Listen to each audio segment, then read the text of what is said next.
आईने हिंदी के एक नए एपिसोड में आपका स्वागत है। आज हम बात करने वाले हैं भारत के ऐसे रक्षा कार्यक्रम की जिसके बारे में बहुत कम चर्चा होती है, लेकिन आने वाले 10 से 20 वर्षों में यही भारत की सैन्य ताकत की असली नींव बन सकता है। जब भी भारत के स्वदेशी जेट इंजन की बात होती है, तो सबसे पहले कावेरी इंजन का नाम सामने आता है। लेकिन क्या आप जानते हैं कि भारत अब सिर्फ कावेरी इंजन तक सीमित नहीं है। भारत चुपचाप एक ऐसा इकोसिस्टम तैयार कर रहा है जिसमें fighter jet engine, drone engine, cruise missile engine, loyal wingman drone, swarm drone और स्टेल्थ अनमैन्ड कॉम्बैटेड व्हीकल के लिए पूरी तरीके से स्वदेशी propulsion तकनीक विकसित की जा रही है। अगर ये योजना सफल होती है तो भारत भविष्य में इंजन के लिए किसी भी देश पर निर्भर नहीं रहेगा। तो आखिरकार भारत की ये नई रणनीति क्या है, कौन कौन सी तकनीकों पर काम चल रहा है और ये भारत की रक्षा शक्ति को कैसे बदल सकती है, आइए इसको विस्तार से समझते हैं। दोस्तों, सबसे पहले हम बात करते हैं कावेरी इंजन की। कावेरी इंजन परियोजना की शुरुआत भारत ने एक आधुनिक फाइटर जेट इंजन बनाने के उद्देश्य से करी थी। हमारा लक्ष्य था कि इसे लाइट कॉम्बैट एयरक्राफ्ट तेजस में लगाया जाएगा, लेकिन आधुनिक फाइटर जेट इंजन बनाना दुनिया के सबसे कॉम्प्लेक्स टेक्नोलॉजीज में से एक माना जाता है। इसके लिए single crystal turbine blade, high temperature material, advance metallurgy, सटीक मैन्युफैक्चरिंग, जटिल एरोडायनामिक्स और अत्याधुनिक फेडेक सिस्टम की जरूरत होती है। और यही कारण है कि अमेरिका, रूस, फ्रांस और ब्रिटेन और चीन जैसे कुछ देशों के पास ही इस प्रकार की तकनीकी उपलब्ध हैं और वही इस पे पूर्णतया सक्षम थे। अब कावेरी परियोजना ने भारत को बहुत अनुभव दिया, लेकिन साथ ही ये भी दिखा दिया कि सीधे एक high thrust fighter jet engine बनाना बहुत कठिन काम है और इसीलिए भारत ने अपनी रणनीति बदली है। अब भारत ने एक नई रणनीति को अपनाया है। पहले लक्ष्य था कि एक बड़ा फाइटर जेट इंजन बनाओ, बाद में देखा जाएगा कि हमारी रिक्वायरमेंट्स क्या हैं।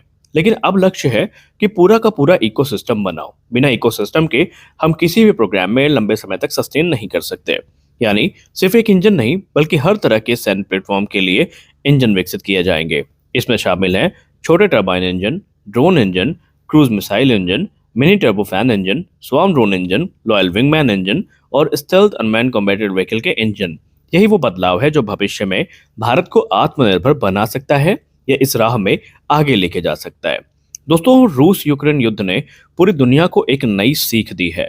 पहले युद्धों में बड़े टैंक, लड़ाकू विमान, महंगी मिसाइलें बहुत महत्वपूर्ण मानी जाती थी, लेकिन आज स्थिति बदल चुकी है। सस्ते ड्रोन हजारों किलोमीटर दूर हमला कर सकते हैं। कम लागत वाले कामिकाजी ड्रोन दुश्मन के अरबों डॉलर के एयर डिफेंस सिस्टम को चुनौती दे सकते हैं। ईरान के शाहिद ड्रोन इसका सबसे बड़े उदाहरण है। इन ड्रोनों ने यह दुनिया को दिखा दिया है कि भविष्य का युद्ध केवल बड़े हथियारों तक सीमित नहीं है, बल्कि बड़ी संख्या में तैनात किए गए जो स्वार्म ड्रोन हैं उनसे लड़ा जाएगा। भारत ने इस बदलाव को समय रहते पहचान लिया है और इसको स्वीकार भी कर लिया है। और इसी बीच डीआरडीओ और निजी कंपनियों ने एक बड़ी जिम्मेदारी उठा भी ली है। सबसे दिलचस्प बात यह है कि इस बार केवल सरकारी संस्थाएं नहीं हैं, बल्कि निजी कंपनियां भी इस मिशन का हिस्सा बनी हैं। पहले इंजन विकास का अधिकांश काम गैस टरबाइन एस्टैब्लिशमेंट, जिसको हम जीटीआरई के नाम से जानते हैं, इनके पास था और दूसरे सरकारी संगठनों के पास था। लेकिन अब भारत के स्टार्टअप, एमएसएमई कंपनियां, निजी एरोस्पेस फर्म और आईआईटी आधारित जो डीप टेक कंपनियां हैं, वो भी इंजन तकनीक पर काम कर रही हैं। ये बिल्कुल वैसा ही मॉडल है जैसा भारत के अंतरिक्ष क्षेत्र में अपनाया गया। जिस तरह इंडियन स्पेस रिसर्च ऑर्गेनाइजेशन के साथ निजी कंपनियों ने स्पेस सेक्टर को मजबूत बनाया, अब उसी तरह रक्षा क्षेत्र में जो इंजन है उसमें निजी कंपनियों की भागीदारी लगातार बढ़ती जा रही है। अब आपके मन में सवाल आ रहा होगा कि क्रूज मिसाइल्स के लिए भी इंजन क्यों जरूरी है। इनको तो अभी हम इंपोर्ट कर ही रहे हैं। देखिए, लगातार भारत अपनी लंबी दूरी की क्रूज मिसाइल की क्षमता को बढ़ा रहा है। अभी तक आपने सुन लिया होगा रिपोर्ट कि ब्रह्मोस एरोस्पेस ये अनाउंस कर चुकी है कि वो 800 किलोमीटर तक मारक क्षमता वाली ब्रह्मोस से संतुष्ट नहीं है। भविष्य में हमें 1500 किलोमीटर तक मारक क्षमता वाली ब्रह्मोस चाहिए। अब जाहिर सी बात है, उसके लिए हमें एक नया प्रोपल्शन सिस्टम भी चाहिए होगा। अब निर्भय जैसी क्रूज मिसाइल्स भी हो गई जो भविष्य की लंबी दूरी की स्ट्राइक मिसाइलें हैं, ये पूरे स्वदेशी इंजन के साथ आनी है। अगर इंजन विदेश से आयात किए जाए तो युद्ध के समय सप्लाई रुक सकती है, प्रतिबंध लग सकते हैं, स्पेयर पार्ट्स की कमी हो सकती है। लेकिन अगर इंजन देश में ही बनेंगे तो उत्पादन लगातार जारी रहेगा और यही कारण है कि भारत मिसाइल इंजनों पर विशेष ध्यान दे रहा है। वहीं अगर हम ड्रोन्स की बात करें तो घातक यूकैप प्रोग्राम भी इसमें काफी महत्वपूर्ण है और ये भारत का एक बहुत ही महत्वाकांक्षी ड्रोन प्रोग्राम है। घातक एक स्टेल्थ कॉम्बैट ड्रोन होगा। ये बिना पायलट के दुश्मन के इलाके में घुसकर हमला कर सकेगा और ऐसा स्टेल्थ ड्रोन बनाने के लिए सिर्फ एयरफ्रेम पर्याप्त नहीं है। इसके लिए चाहिए कम आवाज वाला इंजन, कम इंफ्रारेड सिग्नेचर जिसका हो, और इसके अलावा विशेष एयर इनटेक डिजाइन और उच्च दक्षता वाली प्रोपल्शन तकनीक। यानी अगर भारत को घातक को सफल बनाना है तो उसे स्वदेशी इंजन तकनीक विकसित करनी ही होगी। हमारे पास इसका कोई दूसरा विकल्प नहीं है। रक्षा विशेषज्ञों का मानना है कि आने वाले वर्षों में युद्ध का स्वरूप पूरी तरीके से बदल जाएगा। भविष्य के युद्ध देखने को मिल सकते हैं स्वार्म ड्रोन पर आधारित, लॉयल विंगमैन पर आधारित, एआई आधारित ड्रोन्स पर आधारित और ऑटोनोमस हमला प्रणाली पर, समुद्र निगरानी वाले जो अनमैन्ड व्हीकल हैं इन पर, और लंबी दूरी के कामिकाजी ड्रोन पर। और इन सभी को चलाने के लिए चाहिए इंजन। और यही वजह है कि भारत पहले से ही इन तकनीकों की नींव तैयार कर रहा है। इस कार्यक्रम का लाभ केवल सेना को नहीं मिलेगा। इंजन विकास के दौरान जो तकनीकें विकसित होंगी उनका उपयोग नागरिक एविएशन में यानी सिविल एविएशन में, ऊर्जा उत्पादन में, गैस टरबाइन उद्योग में, समुद्री जो एक्सप्लोर प्रोग्राम है उनमें, और जो अंतरिक्ष कार्यक्रम है इनमें भी हो सकेगा। यानी रक्षा के साथ साथ जो तकनीक है वो हर सेक्टर में हमें लाभान्वित करेगी।